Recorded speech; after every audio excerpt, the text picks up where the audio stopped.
আমি চিন্তা করলাম সুন্নাত যদি খেতে যাই জান্নাত হারাতে হবে। কি বুঝলেন? কারণ এমনই সমস্যা, সুন্নাত যদি অর্জন করতে যাই সকালবেলায় বেটার খাবার হবে না, বেটির খাবার হবে না। সকালবেলায় 300 টাকা প্রাইভেটের বেতন চেয়েছে, আর এক প্রাইভেট থেকে 500 টাকার বেতন। তার আগের দিন সন্ধ্যাবেলায় বিয়ে খেতে হবে, বলে এক্ষুনি তোমাকে 1500 দিয়ে একটা হটপট কিনতে হবে, এক্ষুনি প্রেসার কুকার কিনতে হবে। মনে মনে নিয়াত করেছে, আল্লাহ হোটেলে হলেও তো 110 টাকায় কাজ ফুরিয়ে যেত। ফুরায় না? ফুরায় না? হোটেলে হলেও তো 110 টাকায় কাজ ফুরিয়ে যেত। কিন্তু এমন কেমন কাজ হয়ে গেল, নবীর সুন্নাত আদায় করব মন খুলেও করতে পারি না। তো হাইব্রিড শাশুড়ি বুঝেন না? হাইব্রিড শাশুড়ি, হাইব্রিড শাশুড়িকে যখন ডাকে, সত্যি কথা বলতে বিয়ে হয়েছে 22 বছর বয়সে।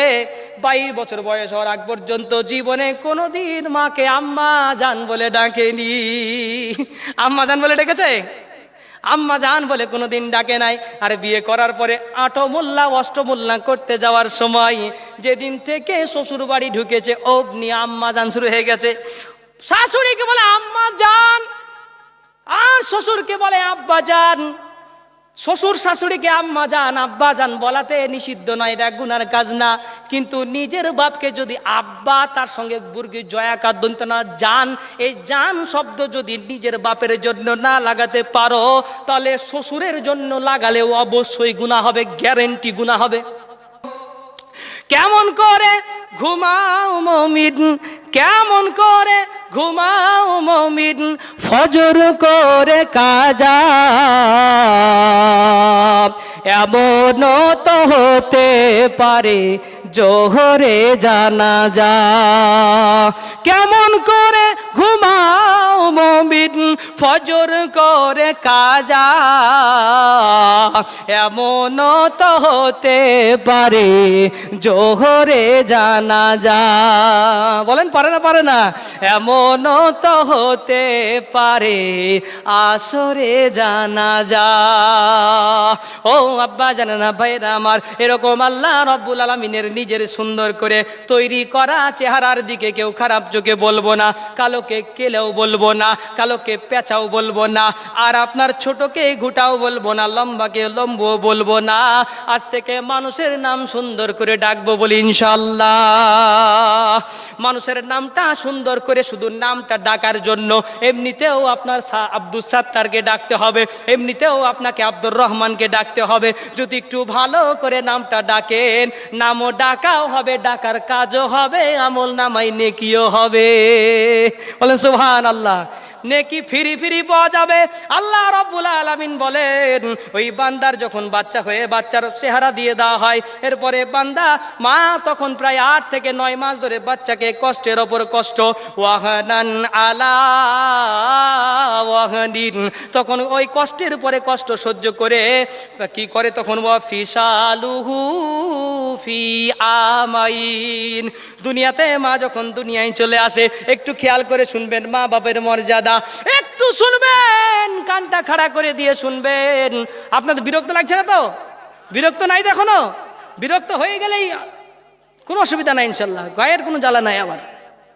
এবার আব্বা মা শুনে করে দেন, এবার আব্বা মা যখন দুনিয়ায় ফুটফুটে সন্তানের মুখটা দেখেছে, ও ভাই জানেরা আমার কত টেনশন হয় যেই দিন সন্তান স্ত্রীর যেদিন পেটে সন্তান হবার দিন হয়ে যায়, যেদিন ডেট হয়ে যায়, লালবাগে যখন নিয়ে যাওয়া হয় আর আপনার চেম্বারে যখন নিয়ে যাওয়া হয়, ও দুনিয়ার মুসলমান, যখন আপনার ওই বহরমপুরে ভর্তি করে দেওয়া হয়, এরপরে বাবা যখন বাইরে দাঁড়িয়ে দাঁড়িয়ে অপেক্ষা করতে থাকে, তখন ওই বাবাকে জিজ্ঞেস করতে হবে আমার বাচ্চা, বাবাকে জিজ্ঞেস করতে হবে বাপ কেমন। ওই সেই দিন আপনার খুব কষ্টে থাকে, সেদিন কত পেরেশানির মধ্যে থাকে, বাবাকে জিজ্ঞেস করলে বুঝতে পারবেন সেদিন মা কতটা পেরেশানির মধ্যে থাকে।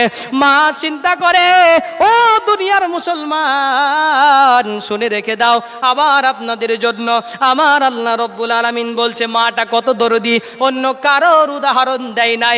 আমার আল্লাহ আমার নবীকে রহমাতাল লিল আলামিন নবী বলার পরে আর কাউকে সবচেয়ে দয়ালু বলা হয়নি পৃথিবীতে। আমার আপনার নবীর পরে যদি সবচাইতে বেশি কেউ দয়া করতে পারে তাহলে মা করতে পারে। কে করতে পারে বলেন? পৃথিবীতে আমার নবীর পরে যদি কেউ সবচেয়ে বেশি দয়া করতে পারে মা পারে। হাইব্রিড শাশুড়ি পারে না। হাইব্রিড শাশুড়ি বুঝেন তো?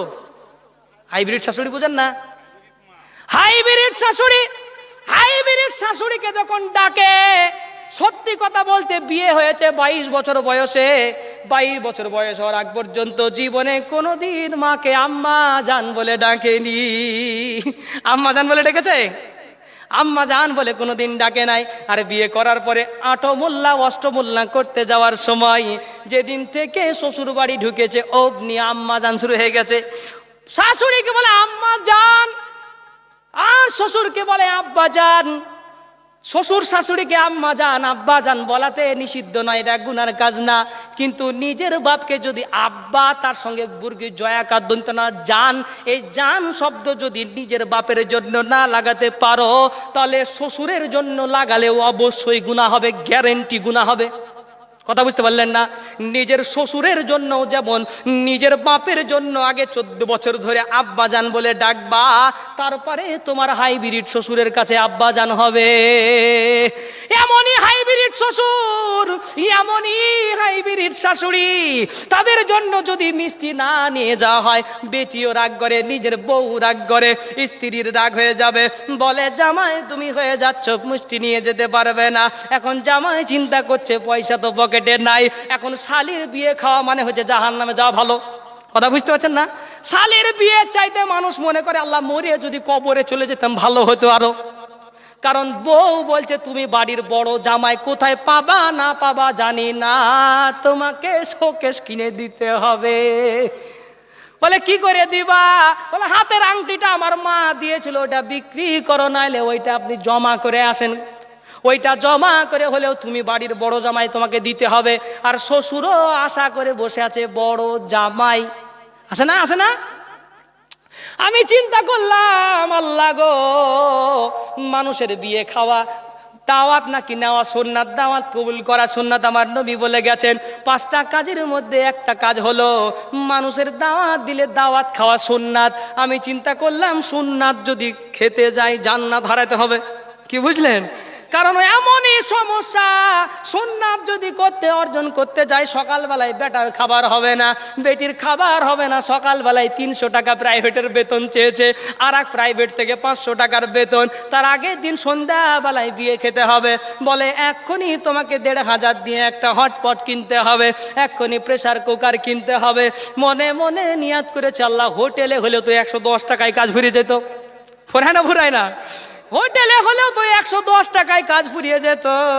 কিন্তু এমন কেমন কাজ হয়ে গেল, নবীর সুন্নত আদায় করব মন খুলেও করতে পারি না।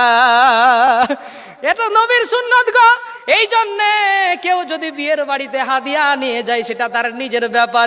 নিয়ে গেলেও আপনার যেই বাড়ির লোক মেহমানদারি করবে ওকে নিয়ে গেলেও তার প্রতি খুশি থাকতে হবে, আর নিয়ে না গেলেও খুশি থাকতে হবে। হবে না? হবে না? নিয়ে গেলেও খুশি, নিয়ে না গেলেও খুশি। কারণ শুনে রেখে দাও, হাদিয়া আসবে বলে অপেক্ষা করে একজন বলছে আমার সামনেই, বলে আমি বাড়িতে খানা দিলাম, টাকা উঠে গেছে। কি উঠেছে গো? টাকা উঠে গেছে। টাকা উঠে যাওয়ার মতো যদি টাকা উঠার নিয়াত করে যদি কেউ খানা দেয় 10 পয়সার নেকি তারা আমলনামায় জুটবে না। আর কোন মানুষ আমার জন্য হাদিয়া নিয়ে আসবে, বড় জামাই ওটা নিয়ে আসবে, ছোট জামাই ওইটা নিয়ে আসবে, আমার চাচা মনে হয় অমুক দিবে, আমার বড় ভাই মনে হয় তমুক দিবে, এইরকম মনে নিয়াত করে যদি বাড়িতে খানা দাও মানুষের মেহমানদারি করার নেকি একটাও ভাগ্যে জুটবে না। কি করবেন না করবেন আপনার ব্যাপার। আপনাকে আমাকে পাল্টাতে হবে, এই পরিবেশ দূর করতে হবে। ও ভাইয়ারা আমার, আব্বা জানেরা, আম্মা জানেরা, বড় সমস্যায় পড়ে গেলাম।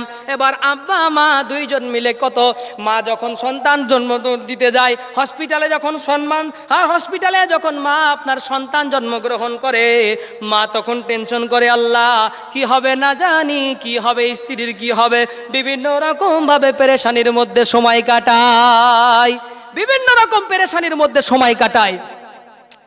আব্বা জান এবার একটু খেয়াল করে বসে আছে, কখন জানি আমার খবর আসবে ছেলে হয়েছে নাকি মেয়ে হয়েছে।